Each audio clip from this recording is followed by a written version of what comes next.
souvent que l'on dit que la présidence française, c'est encore plus que la monarchie belge. Alors ma question, est-ce que parfois vous vous êtes senti dans le rôle d'un roi François II, puisqu'il y avait eu François Ier avec Mitterrand? Non, sur le plan des compétences et des pouvoirs, la comparaison, effectivement, va du côté de la présidence de la République française. Mais sur le plan de la longévité, pardon de le dire, président, ça ne dure pas forcément longtemps. Le seul qui ait eu 2 mandats avec un septennat, donc 2 septennats, c'est François Mitterrand. Mais depuis, d'abord, il est très difficile d'être réélu ou de pouvoir faire 2 mandats, et ensuite, le mandat n'est que de 5 ans. Donc on est président pleinement, on est président avec des compétences, y compris de faire intervenir les forces à l'étranger. Le bouton nucléaire. Le bouton nucléaire, la dissuasion, mais on est président aussi en sachant que ce temps-là va être court. 5 ans, c'est très peu. Est-ce que parfois vous n'avez pas le sentiment, justement, que ce pouvoir allait durer tout le temps comme celui d'un roi, comme les présidents? Ça, c'est une illusion. Oui, bien sûr. Penser que, d'abord, on a le sentiment. Pourrait être un monarque, et moi j'ai tout fait pour qu'on évite cette confusion. Le président, c'est un citoyen qui a été élu par les Français, qui dispose de prérogatives importantes, qui fait face à des situations très lourdes, souvenons-nous du terrorisme qui nous a frappés et qui continue d'être une menace, mais c'est un président qui doit chaque fois rester au contact du peuple français. Mais vous avez voulu être un président normal, mais est-ce que c'est possible avec une fonction aussi symbolique? La fonction, elle, est exceptionnelle.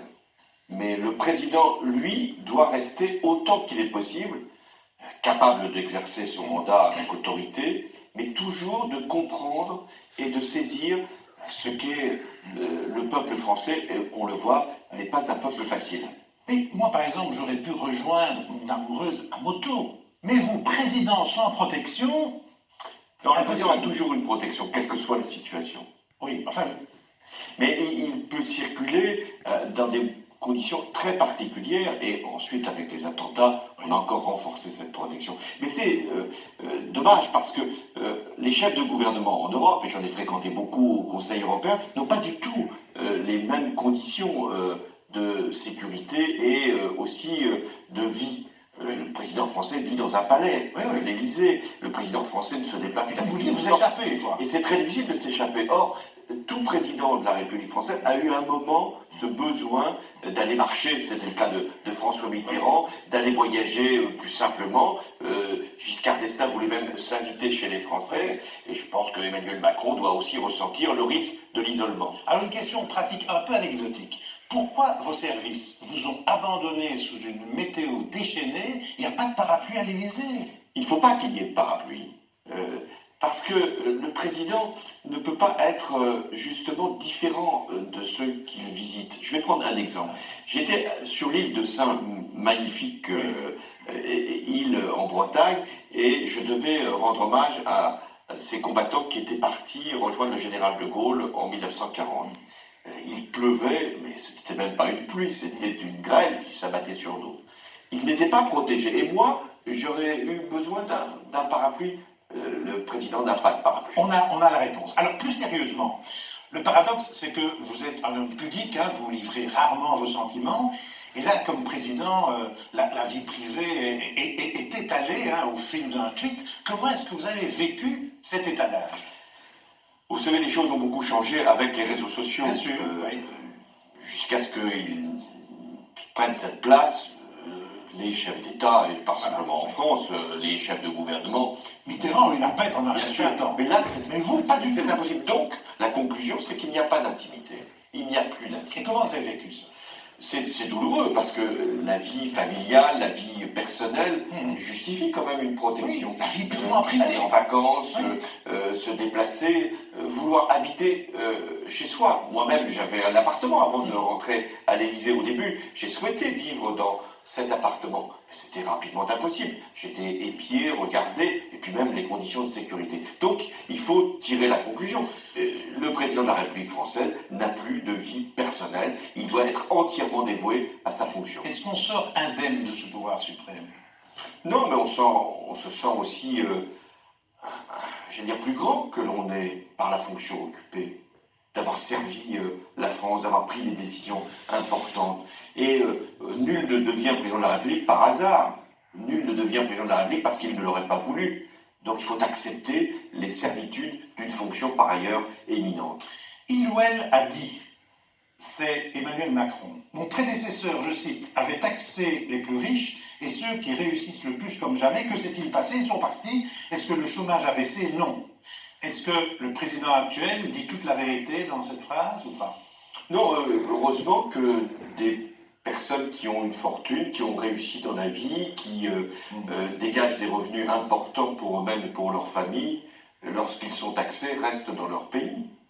Et s'il y a eu quelques départs, je ne les conteste pas, il y en a eu, y compris venant ici en Belgique, c'est une toute petite minorité, ça n'a pas fait perdre des moyens à la France. Et ce qui a coûté à mon successeur, Emmanuel Macron, le président des très riches, précisément, c'est d'avoir donné l'image de favoriser une toute petite partie de la population. Et il a été, je crois, dans les mouvements qui ont eu lieu, les Gilets jaunes et encore aujourd'hui, poursuivi par cette faveur qu'il a donnée aux plus riches. Donc il ne faut pas être acharné, d'être dans une position presque sectaire à l'égard de ceux qui ont réussi et qui ont une fortune, parce que finalement ils la mettent aussi à la disposition de l'économie tout entière, mais il ne faut pas accorder de dérogation, d'exception ou d'exemption pour les plus riches. Alors vous le savez, les Belges suivent beaucoup la politique française et ceux et celles qui nous regardent ont vraiment envie, à mon avis, que je pose la question, tout quoque fini. Comment n'avez-vous pas, vous, César, senti venir Brutus avec votre expérience? Comment est-ce que vous n'avez pas senti la trahison arriver? Ça, c'est la question que tout le monde... Oui, c'est vrai, d'ailleurs, pas simplement en Belgique ou ailleurs, bien sûr qu'on me pose cette question. D'abord parce que j'ai un principe de vie, c'est de faire confiance. J'avais un collaborateur, je n'avais pas de raison de douter dans sa sincérité. Votre vous mettait c'est vrai. Ensuite, parce que je pensais que il pouvait avoir une envie de faire de la politique, mais il ne pouvait pas prétendre à cette fonction-là tant qu'il était auprès de moi et dans le gouvernement. Enfin, parce que moi, je prenais des décisions et que malgré tout, il les acceptait. C'était le sens de l'autorité que j'avais. Après, vous savez, il y a aussi des surprises dans la vie. Et moi, je pensais qu'il n'avait pas de possibilité pour prétendre. Lui, s'est mis dans une position de rupture. Et je crois que ça a été assez douloureux pour moi en tout cas, et aujourd'hui douloureux pour les Français, parce que d'une certaine façon, c'est un principe de sincérité qui doit l'emporter sur toute autre considération. Il n'est pas sincère. En tout cas, il ne l'a pas été dans cette période-là, lorsqu'il s'est préparé à une candidature qui n'avait pas, à mon avis, à ce moment-là, d'actualité. Vous avez été naïf, ou bien vous étiez dans la séduction de Macron? Non, j'ai pensé que la réalité politique l'empêcherait de toute façon de prétendre. De ce point de vue-là, avouons-le, je me suis trompé. Alors, l'attentat à Charlie Hebdo, c'était il y a 5 ans. On se rappelle à tous ces chefs d'État présents à l'Élysée. Riss a dit récemment, je cite, « Il y a de nouveaux gourous de la pensée formatée, de nouvelles censures. » Est-ce qu'aujourd'hui, il y a encore beaucoup de gens qui sont Charlie? Oui, la France, dans son extrême majorité, est Charlie. Mais ce que dit Riss, c'est-à-dire celui qui dirige aujourd'hui Charlie Hebdo, est juste. Il ne faut pas craindre la censure. En France, il n'y a pas de censure. Et les tribunaux sont là pour empêcher justement... Mais il y a maintenant de l'autocensure, une espèce de pression collective en disant attention, ça ce n'est pas correct, vous risquez de blesser, vous risquez de créer un certain nombre de réponses, y compris violentes. Non pas taisez-vous, mais en tout cas ne dites pas tout ce que vous avez envie de dire ou ne dessinez pas tout ce que vous avez envie de porter sur une caricature. Donc c'est ça le risque dans nos démocraties, c'est qu'à un moment nous puissions être retenus. Alors, ce qui fait la force de l'impertinence, de la liberté d'expression, et Charlie en était un exemple, et on est toujours un exemple, c'est d'être capable parfois de heurter, mais jamais d'avoir de la haine. Parce que c'est ça, la grande distinction. Souvent, on me faisait la remarque, on disait, pourquoi vous acceptez de Charlie, est-ce que vous n'acceptez pas d'autres humoristes qui mettaient en cause les juifs ou les arabes ou les musulmans, etc. Mais non, parce que il n'y a pas de possibilité dans notre droit et dans notre République française de porter un message de haine. Alors, les Gilets jaunes, 6e semaine de grève en France, hein, est-ce que c'est un pays qui souffre ou un pays qui ne veut pas s'adapter? Non, c'est un pays qui n'est pas facile à diriger, j'en ai fait l'expérience. C'est un pays éruptif, c'est un pays qui souvent se met en mouvement avant même qu'il n'y ait eu une angoisse ou un risque. Mais quand même, c'est un pays qui est adulte, c'est un pays intelligent, c'est un pays attentif à ce qui se passe dans le monde ou ce qui est l'économie d'aujourd'hui. Donc il faut lui parler, il faut lui expliquer. Et les réformes le plus souvent, enfin en tout cas celle-là, puisque c'est celle qui aujourd'hui fait problème, cette réforme, on dit que ça fait 2 ans qu'elle est préparée, mais qui s'est exprimé pour la défendre pendant ces 2 dernières années? Qui l'a présentée? Qui a dit ce que ça allait représenter pour chacune ou chacun de ceux qui peuvent être concernés? Là, vous critiquez le président Macron, vous dites qu'il n'a rien dit. Si je pense que c'est un des problèmes qui s'est posé, et ensuite, quand le texte a été dans ses grandes lignes, uniquement dans ces grandes lignes dévoilées, il y a eu beaucoup d'inquiétudes, d'incertitudes, de flou.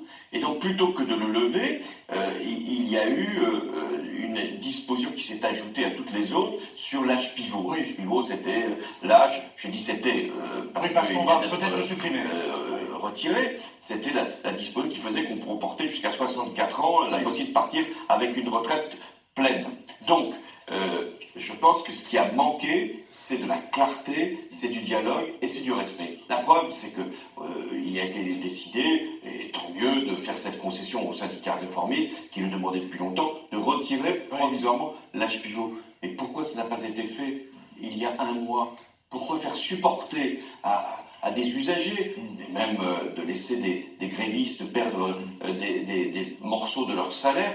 Pourquoi avoir eu cet entêtement alors que tout le monde savait, il suffit de discuter avec les syndicats réformistes, qu'en enlevant cette mesure, un apaisement, c'est ce qui se passe aujourd'hui, pouvait être produit. Donc, entêtement, mauvaise méthodologie, ça c'est une critique...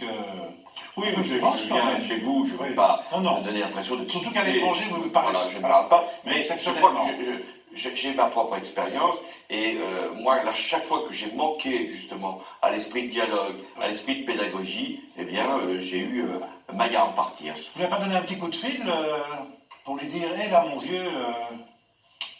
Si j'avais eu un conseil, ça aurait été celui du compromis.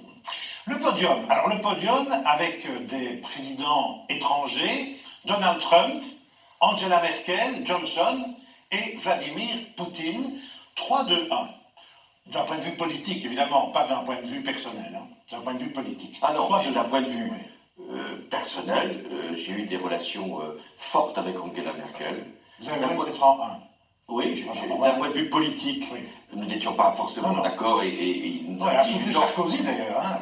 Oui, mais elle avait le droit, puisque c'était sa même philosophie politique, mais nous avons été capables de nous mettre d'accord sur la Grèce, sur la zone euro, et aussi sur le rapport avec la Russie, notamment sur la question ukrainienne. Donc, si vous me permettez, je peux parler de Vladimir Poutine. Alors, donc, en 1, on mettrait Angela Merkel sur le podium. Ah oui. Et en 2 Alors, je n'ai pas connu Donald Trump comme président. J'ai eu des conversations avec lui parce qu'il venait de s'installer, donc je n'ai pas eu à travailler avec lui. Mais franchement, depuis qu'il est président, il y a eu une dégradation dans les relations entre l'Europe et les États-Unis et un désordre qui s'est installé dans le monde. Et comme il est dans l'Occident, dans la démocratie, je suis sévère à son endroit. Donc au tapis, si j'ose dire. Les autres, Boris Johnson, je savais, il était ministre des Affaires étrangères au moment où j'étais président de la République, qu'il voulait le Brexit. Il a commis, à mon avis, un acte tout à fait grave pour son propre pays, mais il ne doit pas mettre en cause l'Union européenne, donc l'Union européenne doit continuer. Donc en 2 et Poutine en 3. Et Poutine, il faut savoir qu'il ne connaît que le rapport de force. Et donc, c'est pas parce que vous l'avez senti quand oui, bien sûr. Et regardez ce qui se passe en ce moment. Il a fini par obtenir gain de cause en Syrie. C'est lui qui a fait intervenir, y compris des forces russes, on parlait de l'Iran tout à l'heure, pour que le régime de Bachar al-Assad soit conforté. Et en ce moment, il à un accord avec la Turquie, à la fois sur la Syrie et sur la Libye. Et c'est pour ça que je dis à l'Europe, mais réveillez-vous. Vous devez parler à Vladimir Poutine. Angela Merkel est en train de le faire aujourd'hui. Et Emmanuel Macron va bientôt aussi se rendre en Russie. C'est tout à fait légitime. Vous devez parler à Vladimir Poutine. Je l'ai fait. Mais vous devez aussi poser vos conditions. Il a un regard, il paraît qu'il a un regard glaçant, c'est vrai, bleu métallique. Oui, mais enfin, il a un regard, il a aussi une forme d'humour qui n'est pas toujours forcément à son dépend. Oui. Mais il faut savoir à qui on a affaire. Moi, je ne juge pas simplement l'homme, je juge sa politique. Et il est d'un cynisme absolu, mais il est d'un réalisme certain. Et donc, il attend qu'on fixe la limite. Si vous ne fixez pas la limite, il avance. La question qu'on n'ose pas poser, mais qu'on pose quand même.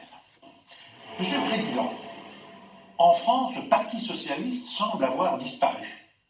Le nouveau premier secrétaire, d'ailleurs, vous avez critiqué en disant que vous aviez une absence de projet de société et de vision. Première question, qu'est-ce que vous répondez à ceux qui vous accusent d'avoir affaibli la gauche? Bon, hélas, la gauche s'est divisée, la gauche s'est donc affaiblie. La gauche a aussi... Dans votre présidence, d'ailleurs. Oui, bien sûr, et c'est d'ailleurs une des raisons qui a justifié, au-delà de la candidature d'Emmanuel Macron, ma décision de ne pas être candidat cette fois-ci en 2017. Et la gauche n'a pas compris que pour durer, il fallait qu'elle soit capable non seulement de tenir bon sur le réalisme, mais d'avoir aussi un projet, d'avoir une vision dont les questions d'inégalité, d'écologie, de démocratie doivent bien sûr être repensées. Mais la première condition pour une force politique, c'est de dire ce qu'elle est et de s'affirmer pour ce qu'elle est, pour ses idées. Et une des difficultés aujourd'hui du Parti socialiste français, c'est qu'il finit par avoir presque une excuse à donner de son existence. Oui, et d'ailleurs, à Tulle, récemment, vous avez dit, je cite, hein, affichez-vous socialiste. Est-ce que ça veut dire, Monsieur le Président, que vous reprenez la main comme rassembleur? Non. C'était un discours, moi j'ai écouté, oui. C'était un discours presque de campagne électorale. Vous écoutez même mes discours de Tulle, j'en suis heureux, je trouve que même à avant de vous recevoir, à toute la Belgique. Mais mon idée était surtout, à la veille d'élections municipales, de dire à des candidats, mais ne vous cachez pas. Ne vous mettez pas de côté, ne vous effacez pas. Dites, parce que dans une démocratie, on a besoin de repères, on a besoin la main. Eh ben, s'il faut, je reprends pas la main, je donne un coup de main, si vous voulez. Des codes sur 10, la pension universelle. Alors ça, c'est un concept que les informateurs royaux auraient mis dans leur rapport. Qu'est-ce que vous pensez de cette pension universelle? Une cote et une explication. Donc, alors, ce sont des sujets compliqués, oui. Peut-être même les mots ne sont pas forcément les mêmes en C'est-à-dire France et en le Belgique. nombre d'années de travail, un minimum, quoi. Oui, alors, il y a ce qu'on appelle la retraite par points. Oui, mais ce qui n'est pas la tradition française, mais c'est ce que veut faire le gouvernement actuel en France. Et il y a l'idée de l'universalité, voilà. Nous sommes tous dans le même régime, et chaque euro versé donne droit à la même quantité de pension. Je pense que cette idée d'universalité est quand même plutôt bonne, puisque... Une cote, une bonne cote. Ça me paraît... 8, 9. Oui, 8. 8 mais après, il faut que ce soit juste. Bien sûr. Greta Thunberg, l'idole. Greta Thunberg... une cote, hein, c'est une jeune. Ah non, je vais lui mettre une bonne note. Greta Thunberg, c'est une jeune élève, oui. Mais elle nous fait la leçon. Donc, elle nous fait la leçon. 8, 9. Elle a raison, je vais lui mettre 9. Après, c'est pas à elle forcément de trouver des solutions, mais que cette génération nous dise attention, quel monde vous nous préparez, quel monde vous nous livrez, je pense qu'elle a raison. Gabriel Matzneff, au centre d'une polémique, ses éditeurs retirent les livres d'ailleurs, après les avoir édités en abondance. Ah oui, je pense que sa note doit être 0, parce que c'est quand même... On a accepté avant. Oui, mais c'est... Il y a eu des prix. Mais c'est très grave. C'est très grave. Il a été reçu par des présidents. Pas par moi. Non, pas par vous. Mais vous savez, Gabriel Matzneff, il continuait à écrire pendant que j'étais président. Mais il faisait des éditoriaux. Et il a fait un éditoriaux après les attentats du Bataclan. En disant quelle est cette génération de jeunes buveurs de bière, qui aiment le spectacle, qui n'a pas de spiritualité, qui n'a pas de référence. Vous vous rendez compte, un homme qui se livre à des activités pédophiles, qui vient nous faire la leçon à cette génération-là sur son mode de vie? Parce que ce n'est pas du tout un 68ard, comme on dit en France, quelqu'un qui serait dans la liberté pour la liberté. Non, d'une certaine manière, il est aussi tenté par les idées d'extrême droite, et donc de domination, de prédation, de spoliation même de l'avenir de cette jeunesse. Et enfin, le cordon sanitaire, c'est-à-dire l'extrême droite qui n'a pas droit aux médias, comme en Belgique, une cote. Ce qui n'est pas le cas en France. Non, c'est pas le cas, je ne peux pas mettre de notes, mais la France, elle a des règles. Quand l'extrême droite, et c'est le cas, peut se présenter aux élections, elle doit avoir des temps d'antenne.